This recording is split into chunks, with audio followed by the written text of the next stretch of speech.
আজকে পরিবারের সবাই মিলে আমরা গিয়েছিলাম বসন্ত প্রোগ্রামে। সেখানে যে ছোটবেলার সব স্মৃতিগুলো আজকে মনে পড়ে গেল। বেলায় যখন স্কুলে সাংস্কৃতিক প্রোগ্রাম হতো তখন কিন্তু একটা পার্ট থাকতো যেমন খুশি তেমন সাজো। এটা যে জাপানে এসেও দেখতে পাবো একদমই ভাবতে পারিনি। সবকিছু নিয়ে থাকছে আজকের এই ব্লগটি। হ্যালো, আসসালামু আলাইকুম এভরিওয়ান। আই হোপ আপনারা সবাই ভালো আছেন। আপনাদের দোয়া আমি অনেক বেশি ভালো আছি।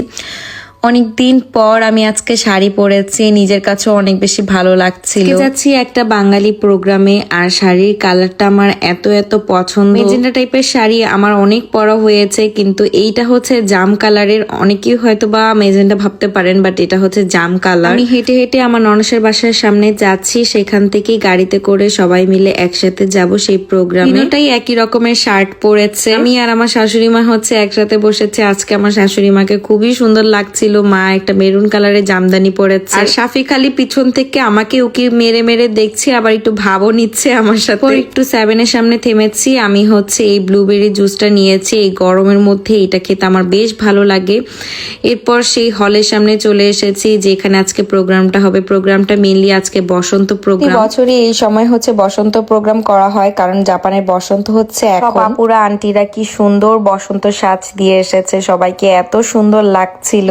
কিছু পাই বা না পাই, ভালো একটা শাশুড়ি মা পেয়েছি, এটাই অনেক। আর শাশুড়ি মারা তো একটু কটু কথা শোনাবেই, আর এটাকে মেনে নিয়ে চলতে পারলেই ভালো। আজকে আমি একা শাড়িটা পরেছি, ঠিক মতো শাড়িটা পরতে পারিনি। এদিক দিয়ে ইলাপু আমার শাড়ির আঁচলটা সুন্দর মতন ঠিক করে দিচ্ছিল। আপু আবার অনেক সুন্দরভাবে সেট করে শাড়ি পরে। প্রোগ্রামটা শুরু হতে হতে দেরি আছে, এই জন্য আমরা বাহিরে ঘুরোঘুরি করছিলাম। অনেক সুন্দর সুন্দর ছবিও তুলেছি। আমাকে কোশ্চেন করছিলেন যে ইলাপুর পেজটা তো পেয়ে গিয়েছে, আপনারটা কেন এখনো আসেনি? নিজেও জানি না আমারটা এখনো কেন আসছে না, বাট আমি চেষ্টা করেই যাচ্ছি পেজটাকে ফেরত আনা। আর এখানে আমি বলছিলাম যে আমরা মানুষের বাসার সামনে এসে এসে ছবি তুলি, আর দেখেন জাপানিজরা কত শৌখিন, তাদের বাসার সামনে এত সুন্দর করে গাছ লাগিয়ে রেখেছে। আমার পরার এই সুন্দর শাড়িটা আপনারা হচ্ছে স্নিগ্ধ জামদানি হাউসে পেয়ে যাবেন। এটার সাথে খুব সুন্দর ব্লাউজ পিসও আছে। আমি হচ্ছে ব্লাউজটাকে মেক করে নিয়েছি, আর কালারটাও এত সুন্দর, পরা পরা এত সুন্দর লাগছিল। আমি এটার সাথে একদম ম্যাচিং ম্যাচিং লিপস্টিকও পরেছি। সেদিন আমাকে সবাই বলছিল আমি আগের থেকে শুকিয়ে গিয়েছি। আমার মনে হয় না আমি আগে থেকে শুকিয়েছি, আপনারাও জানাবেন আমি শুকিয়েছি কিনা। পর আমি তো এটা দেখে একদমই অবাক। সব থেকে বেশি সারপ্রাইজ হয়েছি নাফি রাফিকে। ওরা কি সুন্দর লুঙ্গি পরেছে। আমাদের বাংলা কালচারটাকে তুলে ধরা হয়েছে। এই মেয়েটাকে চিনতে পেরেছেন? আমি কিন্তু ওকে ব্রাইট সাজিয়েছিলাম। চুরিয়ালি সেজেছিল, আর নাফি রাফি সেজেছিল হচ্ছে সাপুরে আর কৃষক। আমাদের বাংলা কালচারটাকে খুব পছন্দ করে, তারাও খুব সুন্দরভাবে সেজে গুজে এসেছে। মাঝে মাঝে আমার এই বাঙালি প্রোগ্রামগুলোতে যেতে অনেক ভালো লাগে, কারণ নিজের দেশের মানুষের সাথে দেখা হয়। সবাই বিদেশের মাটিতে থেকেও যে আমাদের বাংলা কালচারটাকে ধরে রেখেছে, এটাই তো অনেক, তাই না? জায়গাটা দেখে আমার এইটাই ফিল হচ্ছিল।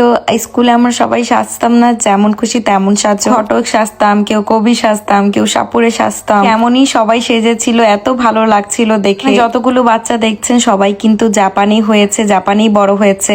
সবার বাবা মা কিন্তু তাদেরকে শিখিয়েছে আমাদের বাংলা কালচারটাকে। সবাই এনজয় করছিল অনেক অনেক। ফিরা ফিরা তো কখনো সাপুরে কৃষক কেমন হয় এটা দেখেও নেই। একবারও তারা বলেনি যে আমি এরকম সাজবো না, আমাকে কেন এরকম সাজিয়েছো। সবাইকে দেখে ওরাও অনেক বেশি উৎসাহ পেয়েছে।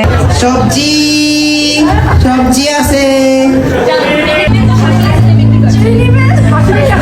এগুলো দেখে আমার একদম ছোটবেলার কথা মনে পড়ে গিয়েছে। স্কুলে কতই না এরকম সেজেছি, কতই না দেখেছি। 15 বছর ধরে এই বসন্ত উৎসব পালন করা হচ্ছে। বসন্ত উৎসবের সবকিছু পরিচালনা করছিল মিথুন আপু। মিথুন আপুই হচ্ছে আমাদেরকে ইনভাইট করেছে। অসংখ্য ধন্যবাদ এত সুন্দর প্রোগ্রামে আমাদেরকে ইনভাইট করার জন্য।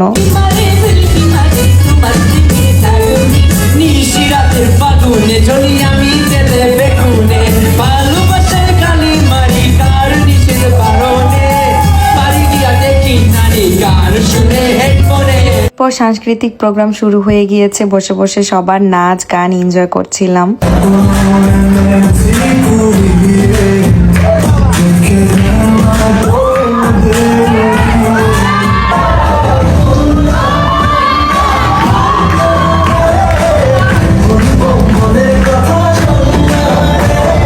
আমার ননাসও হচ্ছে ডান্স করেছে। আমি তো একদম অবাক হয়ে গিয়েছি আপুর ডান্স দেখে। একদমই জানতাম না যে আপু আজকে ডান্স করবে। মেনলি হচ্ছে দুলা ভাইকে ডেডিকেট করে হচ্ছে আপু আজকে এই ডান্সটা করেছে।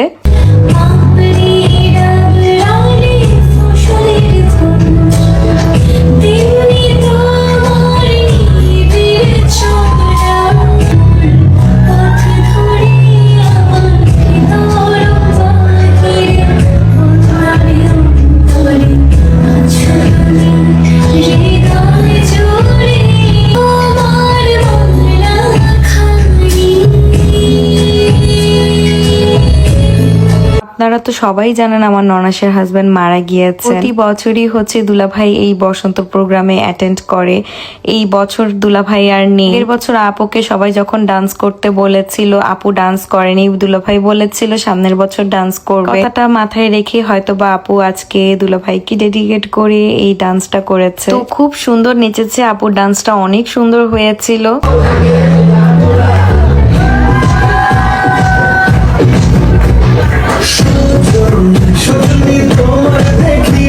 অনেকক্ষণ বসে থাকতে থাকতে একদম আমার কোমর ব্যথা হয়ে গিয়ে, আর একটা ওয়ালে খুব সুন্দর ভাবে হচ্ছে বসন্ত উৎসব লেখা ছিল। ভাবলাম এখানে যে একটা ছবি তুলে আসি। আর ইয়াসিন ভাইয়া হচ্ছে জবে ছিল, এই জন্য আসতে পারেনি, আমরাই এসেছিলাম। ভিক্টোরে তারপর দুলাভাইয়ের ছবিগুলো দেখানো হচ্ছিল, এটা দেখে অনেক বেশি ইমোশনাল লাগছিল আমার। মানে এসে আমি আর দুলাভাইকে পাইনি। বাংলাদেশে আমাদের দেখা হয়েছিল যখন আমার বিয়ের প্রোগ্রাম হয়েছে। জাপানে আসার 4 দিন আগেই সে দুনিয়া থেকে চলে গিয়েছে। কিভাবে দেখতে দেখতে যেন 1 বছর হয়ে গিয়েছে দুলাভাই নেই আমাদের মাঝে। এইভাবে প্রোগ্রামটা শেষ হয়ে যায়। আর প্রোগ্রাম শেষে হচ্ছে গরম গরম সিঙ্গারা খেয়েছি, এখানে পিঠাও ছিল, খাবার হোমমেড ছিল, আর এত মজা লেগেছে আমার সিঙ্গারাটা। এই ব্লগটি এখানে শেষ করছি, দেখা হচ্ছে নেক্সট কোনো ব্লগে। সবাই ভালো থাকবেন, সুস্থ থাকবেন, আল্লাহ হাফিজ।